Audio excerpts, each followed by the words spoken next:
Yes, students, Namaste to all of you. This is Bhavani Shankar and today we are going to discuss our next topic, that is soil as a resource.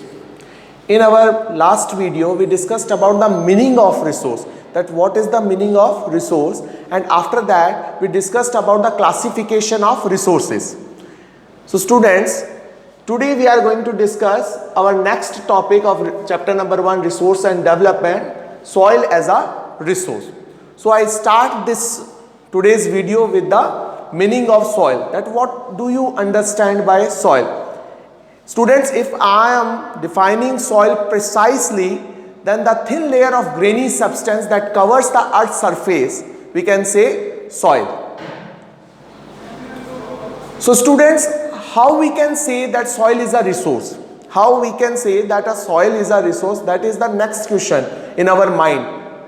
So student, as we discussed in our last video, that resources are those which are available in our surrounding and having utility for us, use for us. So if I am talking about the soil, soil is present in our surrounding and soil having utility for us. What type of utility, what type of use soil having? That soil supports growth of plants and organisms.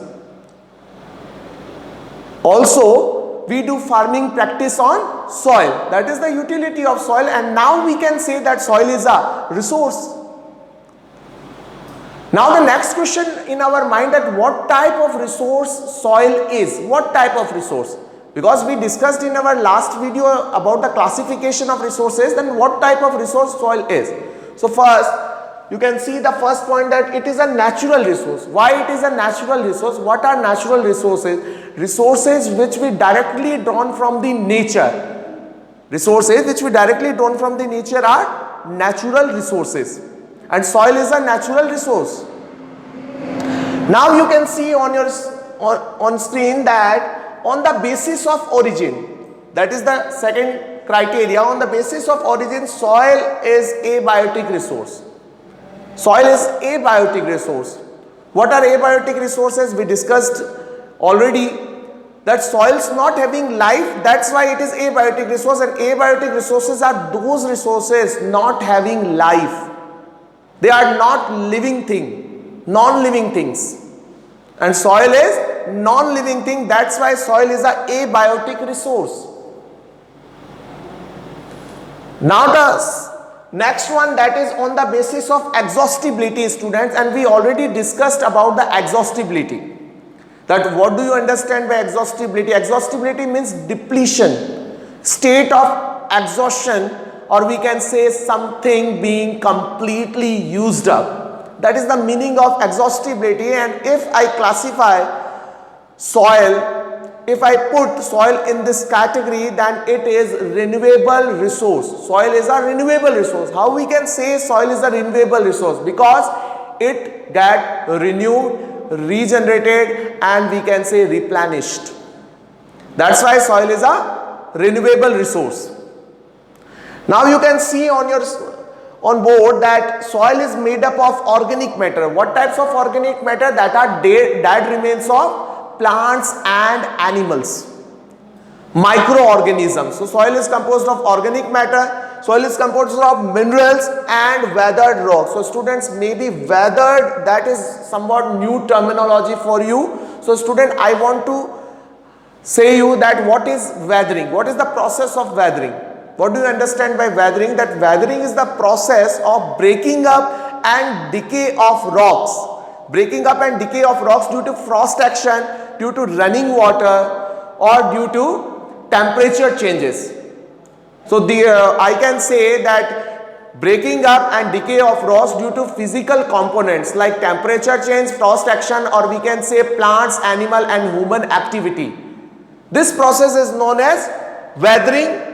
So soil is made up of organic matter, minerals and weathered rocks. Now students, you can see on board a diagram is given of soil profile. Soil profile diagram is given. You can see different layers of soil. The foremost or the top layer, that is topsoil, which supports the growth of plants, vegetation. That is the topsoil, you can see. After topsoil, the next one, that is subsoil. Subsoil, which is composed of sand, silt and clay. What do you understand by sand, silt and clay? This classification is based on the particles of the soil. This classification is based on the size of the particle of soil, that the particle size of sand is somewhat bigger than silt and the particle size of silt is somewhat bigger than clay. And clay is the finest particle of soil. So subsoil is composed of sand, silt and clay. Now the next one, that is weathered rock, parent rock material. Weathered, again weathering. Again the process of weathering, that is breakup and decay of rock due to temperature changes, frost action, plants, animals and human activity.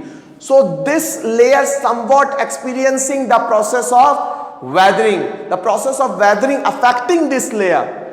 And what do you understand by parent? Parent means source of origin, source or origin of something. So soil is formed by which layer? By this layer, that's why it is parent rock. Weathered parent rock material, and the next layer, that is parent rock. And now you can see in bracket it is written unweathered. Unweathered, what it means? That this layer is not affected by weathering process. Parent, we already discussed that. What do you understand by parent? Parent, that is the source or origin of something. That soil is formed by this layer, having origin of from this layer. So student, in our today's class we discussed about the soil, how soil is a resource, what type of resource soil is, what is the utility of soil, that it supports growth of plants and organisms. We do farming practices on soil.